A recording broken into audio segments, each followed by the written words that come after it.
Bab 10. Halloween.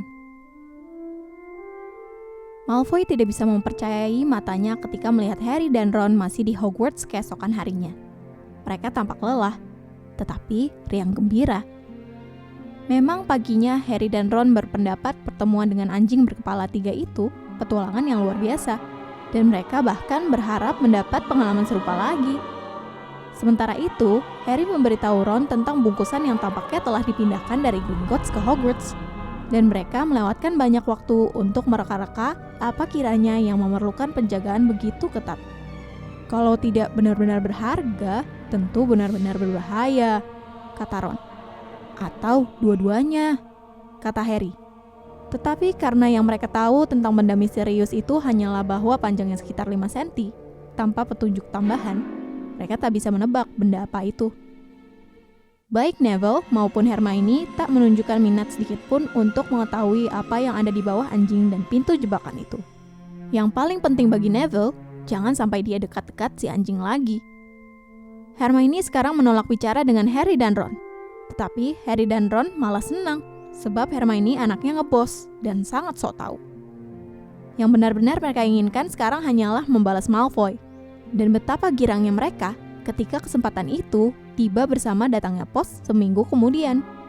Ketika burung-burung hantu membanjir ke dalam aula besar seperti biasanya, perhatian semua orang langsung tertuju pada bungkusan kurus panjang yang dibawa oleh 6 burung hantu besar yang bising. Harry sama tertariknya seperti yang lain untuk mengetahui apa isi bungkusan besar ini. Dan dia tercengang ketika burung-burung hantu itu melayang turun dan menjatuhkan bungkusan yang mereka bawa tepat di depannya, menyenggol daging asapnya sampai jatuh ke lantai.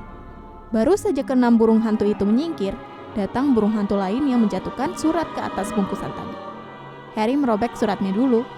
Untunglah, sebab surat itu begini bunyinya. Jangan membuka bungkusan di meja. Isinya Nimbus 2000-mu yang baru. Tetapi aku tak ingin semua anak tahu kau mendapat sapu, sebab nanti mereka semua juga minta. Oliver Wood akan menemuimu malam ini di lapangan Quidditch. Pukul 7 untuk latihanmu yang pertama. Profesor M. McGonagall. Harry susah payah menyembunyikan kegembiraannya ketika memberikan surat itu kepada Ron. Nimbus 2000? Gumam Ron iri. Menyentuhnya pun aku belum pernah. Mereka buru-buru meninggalkan aula karena ingin membuka bungkusan sapu tanpa dilihat yang lain sebelum pelajaran pertama. Tetapi baru setengah menyeberangi aula depan, mereka melihat jalan ke atas dihalangi Crabbe dan Goyle. Malfoy merebut bungkusan itu dari Harry dan merabanya. Ini sapu, katanya seraya melemparkannya kembali kepada Harry dengan wajah antara iri dan menghina. Habis kau kali ini Potter, anak-anak kelas 1 tidak boleh punya sapu. Ron tak tahan lagi. Ini bukan sapu biasa, katanya. Ini Nimbus 2000. Kau bilang sapumu di rumah apa Malfoy? Komet 260. Ron nyengir ke arah Harry. Komet memang kelihatan mentereng, tetapi tidak sekelas dengan Nimbus. Kau tahu apa Weasley? Beli separuh tangkainya saja kau tak sanggup, balas Malfoy. Kurasa kau dan kakak-kakakmu harus menabung ranting demi ranting. Sebelum Ron sempat menjawab, Profesor Flitwick muncul di belakang Malfoy.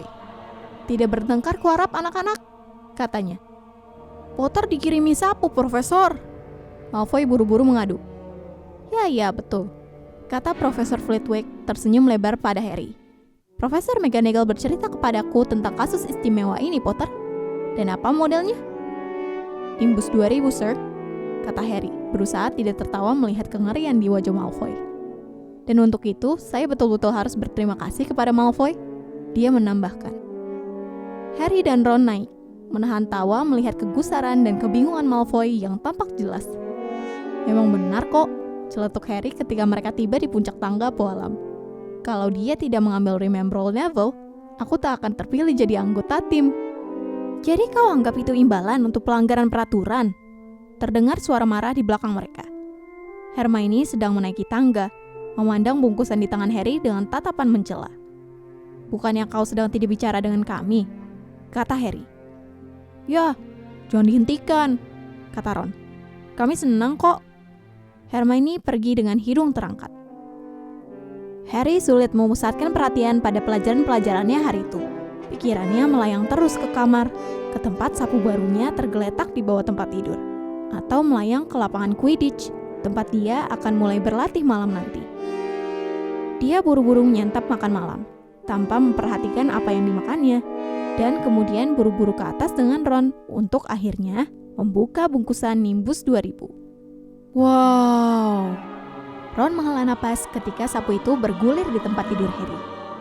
Bahkan Harry, yang sama sekali tak tahu tentang perbedaan macam-macam sapu, berpendapat sapunya kelihatan hebat.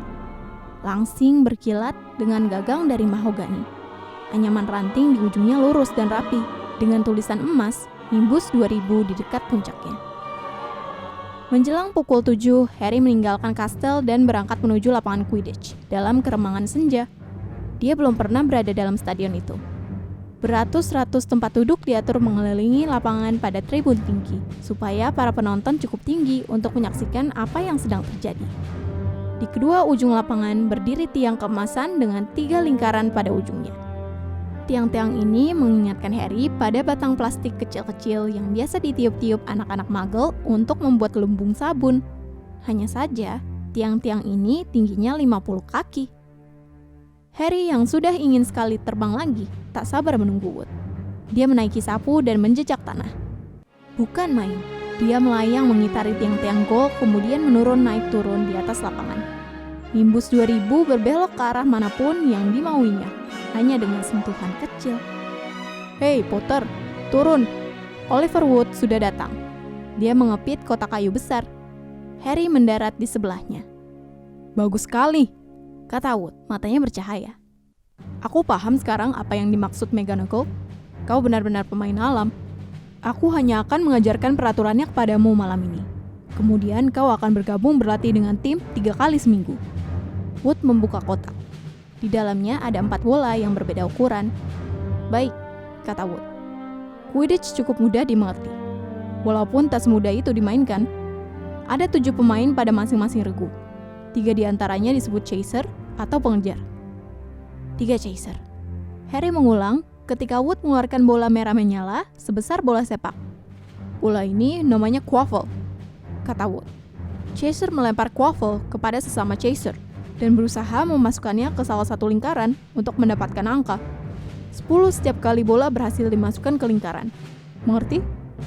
Para chaser melempar quaffle dan memasukkannya ke lingkaran untuk mendapatkan angka, kata Harry. Jadi, semacam basket yang dimainkan naik sapu terbang dengan 6 keranjang. Iya kan? Apa itu basket? Tanya Wood ingin tahu. Ah, sudahlah, kata Harry cepat-cepat. Nah, ada lagi pemain dalam masing-masing regu yang disebut kiper. Aku kiper Gryffindor. Aku harus berterbangan sekeliling lingkaran dan mencegah tim musuh mencetak gol. Rupanya, kiper tugasnya sama dengan kiper atau penjaga gawang dalam permainan sepak bola. 3 chaser, 1 kiper, kata Harry yang bertekad mengingat semuanya. Dan mereka bermain dengan quaffle. Oke, mengerti. Jadi untuk apa yang itu? Dia menunjuk 3 bola lain yang masih ada di dalam kotak. Akan kutunjukkan sekarang, kata Wood.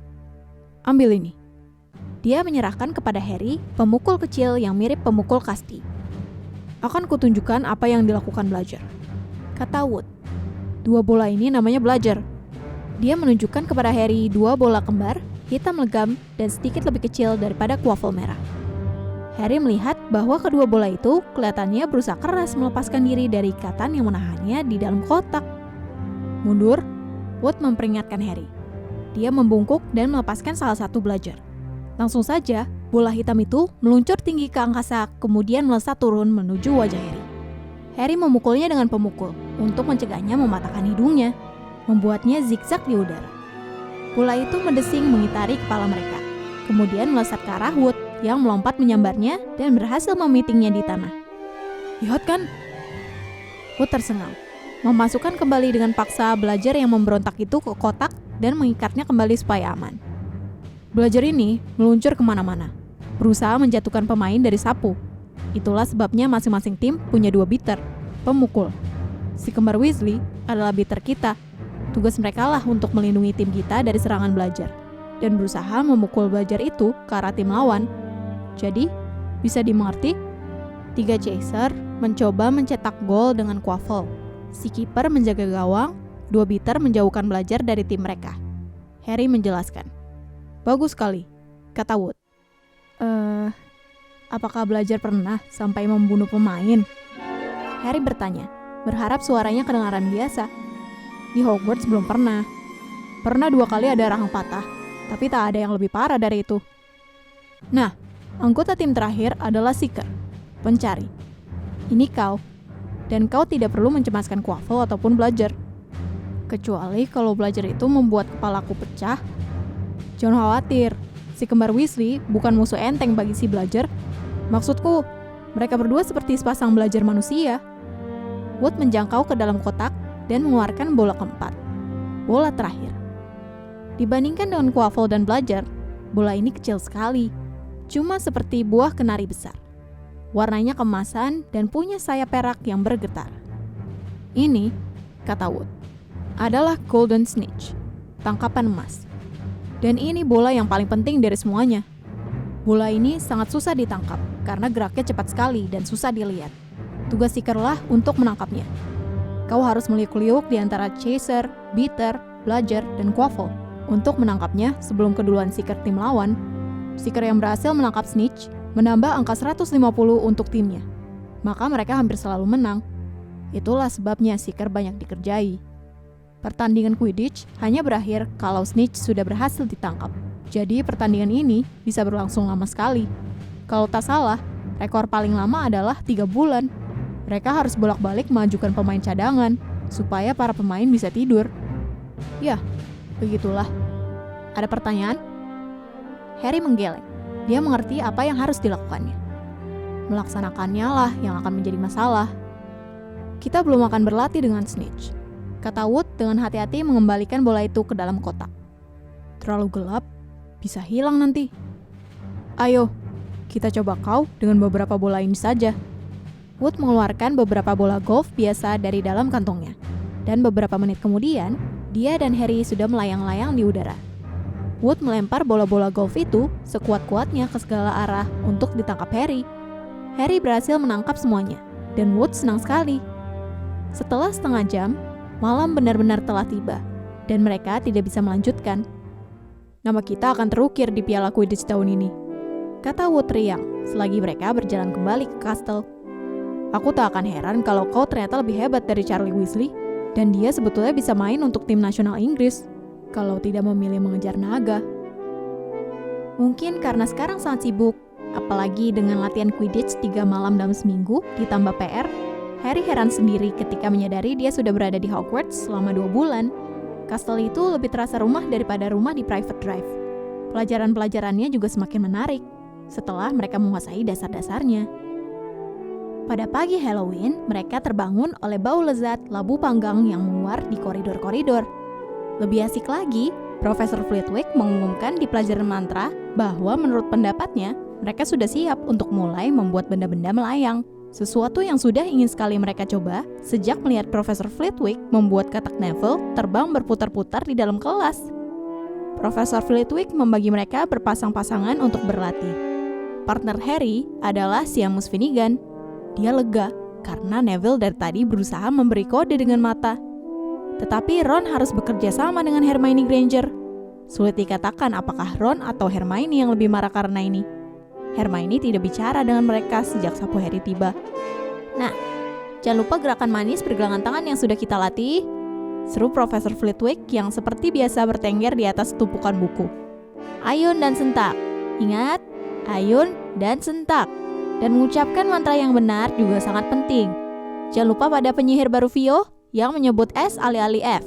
Dengan akibat, dia mendadak tergeletak di lantai dengan kerbau di atas dadanya. Sulit sekali. Harry dan Seamus mengayunkan dan menyentak. Tetapi bulu yang seharusnya mereka buat melayang ke udara tetap saja tergeletak di meja. Seamus akhirnya habis sabar sehingga menyodok bulu dengan tongkat dan membuat bulu itu terbakar. Harry terpaksa memadamkannya dengan topi. Ron, di meja sebelah, nasibnya tidak lebih baik. Wingardium Leviosa, seru Ron melambaikan tangan seperti kincir. Cara ngomongmu salah. Harry mendengar Hermione menukas.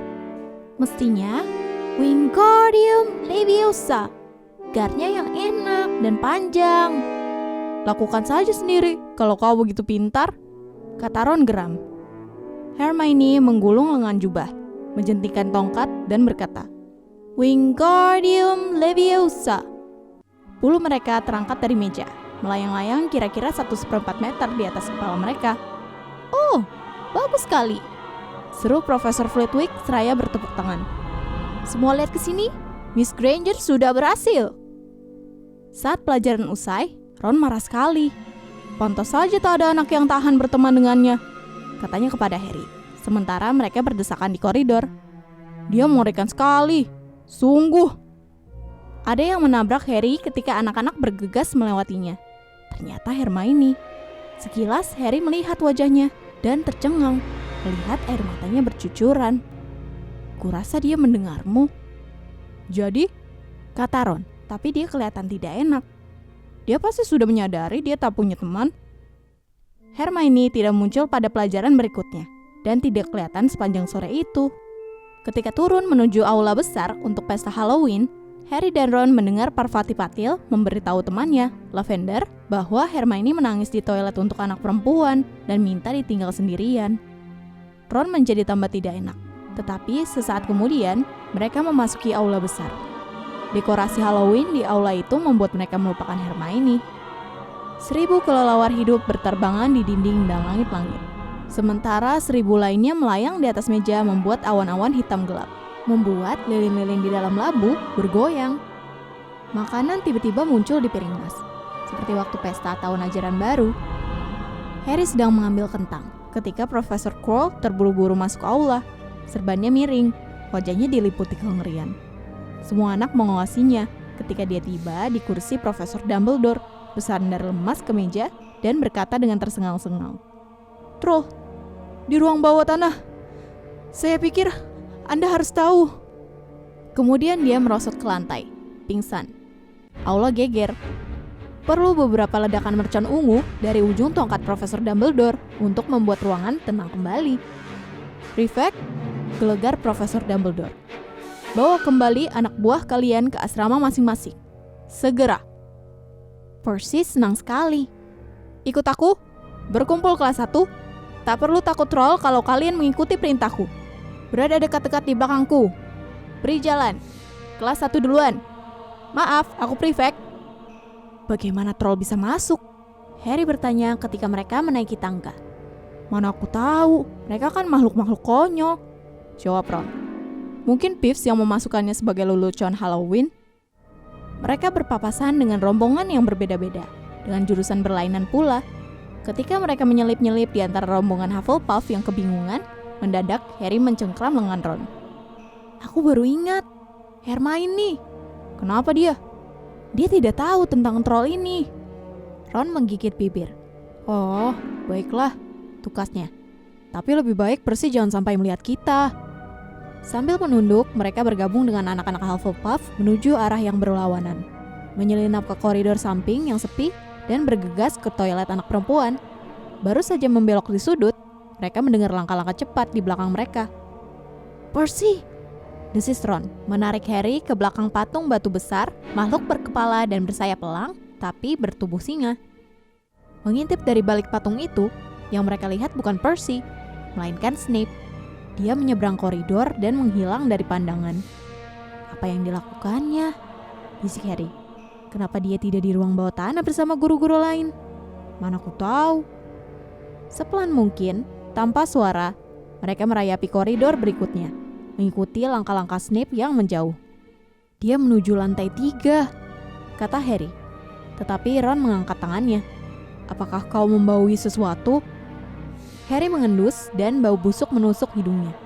Campuran antara kaos kaki bau dan toilet umum yang tak pernah dibersihkan. Kemudian mereka mendengarnya, geram rendah dan entakan kaki raksasa. Ron menunjuk ke ujung koridor di kiri. Sesuatu yang besar sekali bergerak ke arah mereka. Mereka surut ke dalam bayang-bayang dan mengawasi makhluk itu melangkah dalam sorotan cahaya bulan. Sungguh pemandangan yang mengerikan. 12 kaki tingginya. Kulitnya abu-abu kusam. Tubuhnya mirip gumpalan batu besar, dengan kepala yang kecil bertengger di atasnya seperti sebutir kelapa. Kakinya pendek dan gemuk, sebesar batang pohon, dengan telapak kaki rata dan bertanduk. Baunya bukan main busuk. Dia memegang pentung besar yang terseret di lantai karena lengannya panjang sekali. Troll itu berhenti di depan pintu dan melongok ke dalam. Dia menggoyangkan telinganya yang panjang, mencoba berpikir dengan otaknya yang kecil, kemudian berjalan masuk lambat-lambat. Kuncinya ada di situ, Harry bergumam. Kita bisa menguncinya di dalam. Ide bagus, kata Ron gugup. Mereka berjingkat menuju pintu yang terbuka. Mulut mereka kering, seraya berdoa agar si troll tidak keluar dari pintu itu. Dengan lompatan panjang, Harry berhasil meraih kuncinya, menggabrukan pintu dan mengunci pintunya. Yes! Dengan wajah kemerahan, berkat keberhasilan mereka berlari ke arah berlawanan. Tetapi saat tiba di sudut, mereka mendengar sesuatu yang membuat jantung mereka berhenti berdetak. Jeritan ngeri melengking, dan datangnya dari ruang yang baru saja mereka kunci. Oh tidak, kata Ron yang sepucat baron berdarah. Toilet anak perempuan. Harry terperanjat. Hermione! Mereka berseru bersama. Mereka sama sekali tak ingin melakukannya, tetapi tak punya pilihan lain. Mereka berputar dan berlari kembali ke pintu dan memutar kuncinya. Agak susah karena keduanya panik dan gemetar. Harry menarik pintu hingga terbuka, dan mereka berlari ke dalam. Hermione Granger merapat ke dinding di seberang mereka. Kelihatannya nyaris pingsan. Si troll bergerak ke arahnya. Wastafel-wastafel yang ditabraknya rontok ke lantai. Buat dia bingung, kata Harry putus asa kepada Ron, seraya menyambar keran yang lalu dilemparnya sekuat tenaga ke dinding. Si troll berhenti kira-kira 1 meter dari Hermione. Dia berbalik lamban, mengejap dengan bodoh untuk melihat apa yang membuat suara tadi. Mata kecilnya yang kejam menatap Harry. Dia ragu-ragu, kemudian membalik menuju Harry, mengangkat pentungnya sambil berjalan. Woi, otak kacang polong! Teriak Ron dari sisi lain ruangan. Ron melemparnya dengan pipa logam. Si troll seolah tidak merasakan apapun ketika pipa itu menghantam bahunya. Tetapi dia mendengar teriakan Ron dan berhenti lagi, menolehkan moncongnya yang jelek ke arah Ron, memberi Harry kesempatan untuk menghindar. Ayo, lari, lari! Harry berteriak kepada Hermione, berusaha menariknya ke arah pintu, tetapi Hermione tidak bisa bergerak. Dia masih menempel rapat ke dinding. Mulutnya ternganga saking takutnya. Teriakan-teriakan dan gaungnya agaknya membuat si troll berang sekali. Dia menggerung lagi dan bergerak ke arah Ron, yang berada paling dekat dengannya dan tak punya kemungkinan untuk kabur. Harry kemudian melakukan sesuatu yang sangat berani dan sekaligus sangat bodoh. Dia berlari dan melompat dan berhasil mengalungkan lengan di sekeliling leher si troll. Troll itu tidak sadar Harry bergantung di lehernya. Tetapi bahkan troll sekalipun akan tahu kalau kau menyogok hidungnya dengan potongan kayu panjang. Dan tongkat Harry masih di tangannya waktu dia melompat. Tongkat itu tepat masuk ke salah satu lubang hidung si troll. Menggerung kesakitan, si troll meliuk dan menyabet-nyabetkan pentung dengan Harry masih bergantung ketakutan di lehernya. Setiap detik, si troll bisa menjamretnya sampai lepas atau memukulnya keras-keras dengan pentung. Hermione sudah merosot ke lantai saking takutnya. Ron menarik keluar tongkatnya sendiri tanpa tahu apa yang akan dilakukannya. Tahu-tahu didengarnya dirinya sendiri menyebut mantra pertama yang muncul dalam benak. Wingardium Leviosa! Pentung itu mendadak terbang dari tangan si troll. Melesat tinggi, makin tinggi ke atas, pelan-pelan berbelok, dan jatuh. Dengan bunyi derak yang mengerikan di atas kepala pemiliknya. Si troll terhuyung, kemudian jatuh terjerembab, dengan bunyi gedebuk yang membuat seluruh ruangan bergetar. Harry berdiri. Dia gemetar dan terengah. Ron masih berdiri dengan tongkat terangkat, memandang hasil kerjanya. Hermione lah yang lebih dulu bicara. Apa dia mati? Kurasa tidak, kata Harry. Kurasa dia cuma pingsan. Dia menunduk dan mencabut tongkatnya dari hidung si troll. Tongkat itu berlumur lendir yang mirip lem abu-abu. Ih, ingus troll. Harry melap tongkatnya ke celana si troll. Bunyi pintu menjeblak dan langkah-langkah keras membuat ketiganya mendongak. Mereka tidak menyadari keributan yang mereka akibatkan. Tetapi tentu saja ada orang di bawah yang mendengar bunyi gedebak-gedebuk dan gerungan si troll. Beberapa saat kemudian, Profesor McGonagall berlarian ke dalam ruangan, diikuti oleh Snape dengan Quirrell datang paling belakang. Begitu melihat si troll, Quirrell merintih pelan, lalu cepat-cepat duduk di toilet, mencengkram dada di bagian jantung. Snape membungkuk di atas si troll. Profesor McGonagall memandang Ron dan Harry. Harry belum pernah melihatnya begitu marah. Bibirnya sampai putih. Harapan memenangkan 50 angka untuk Gryffindor langsung lenyap dari pikiran Harry. "Apa sebenarnya maksud kalian?" tanya Profesor McGonagall dengan nada dingin penuh kemarahan. Harry memandang Ron, yang masih berdiri dengan tongkat mengacung ke atas. "Kalian beruntung tidak terbunuh. Kenapa kalian tidak berada di asrama?" Snape melempar pandangan tajam ke arah Harry. Harry menatap lantai. Dalam hati, dia berharap Ron menurunkan tongkat. Mendadak terdengar suara lemah dari dalam bayang-bayang. "Maaf, Profesor McGonagall. Mereka mencari saya." "Miss Granger!" Hermione akhirnya berhasil berdiri. "Saya mencari troll karena saya pikir saya bisa menanganinya sendiri. Karena saya sudah membaca banyak tentang mereka." Tongkat Ron sampai terjatuh. Hermione Granger berbohong pada guru. "Jika mereka tidak menemukan saya pasti sudah mati sekarang." Harry menyodokkan tongkatnya ke dalam lubang hidung si troll, dan Ron membuatnya pingsan dengan pukulan pentungnya sendiri. Troll itu sudah siap menghabisi saya ketika mereka tiba. Harry dan Ron memasang tampang seakan cerita ini bukan cerita baru bagi mereka. "Wah, kalau begitu," kata Profesor McGonagall sambil menatap mereka bertiga. "Miss Granger, bodoh benar kau. Bagaimana mungkin kau mengira bisa menangani troll gunung sendirian?" Hermione menunduk. Harry tak bisa bicara. Hermione, orang yang paling anti melanggar peraturan, sekarang berbohong untuk menyelamatkan mereka. Ibaratnya Snape membagi-bagikan permen. "Miss Granger, 5 angka dikurangi dari Gryffindor. Aku kecewa sekali padamu. Kalau kau tidak terluka sama sekali, sebaiknya kau kembali ke menara Gryffindor. Anak-anak sedang menyelesaikan pesta di asrama masing-masing." Hermione pergi. Profesor McGonagall berbalik menghadapi Harry dan Ron. "Aku masih tetap bilang kalian beruntung. Tetapi tak banyak anak kelas 1 yang bisa menghadapi troll gunung dewasa. Kalian masing-masing mendapat 5 angka untuk Gryffindor. Profesor Dumbledore akan diberitahu soal ini. Kalian boleh pergi." Mereka bergegas meninggalkan tempat itu, dan sama sekali tidak bicara sampai mereka sudah naik 2 tingkat lebih tinggi. Sungguh lega bisa menjauh dari bau si troll, di samping berhasil lolos dari bahaya lain. "Seharusnya kita dapat lebih dari 10 angka, gerutu Ron. 5 maksudmu, setelah dipotong 5 dari Hermione. Baik juga dia, mau menyelamatkan kita seperti itu." Ron mengakui. "Tapi kita memang menyelamatkannya. Dia mungkin tidak perlu diselamatkan kalau kita tidak mengurung troll itu bersamanya," Harry mengingatkan. Mereka sudah tiba di depan lukisan Nyonya Gemuk. "Moncong babi," kata mereka, lalu masuk. Ruang rekreasi penuh dan bising. Semua sibuk makan makanan yang dikirim ke atas. Meskipun demikian, Hermione berdiri sendiri di dekat pintu, menunggu mereka. Sesaat tak ada yang bilang apa-apa. Sama-sama malu.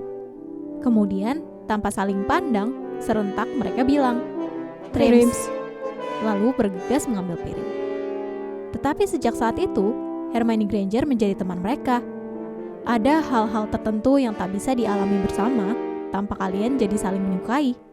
Dan membuat pingsan troll gunung setinggi 12 kaki adalah salah satunya.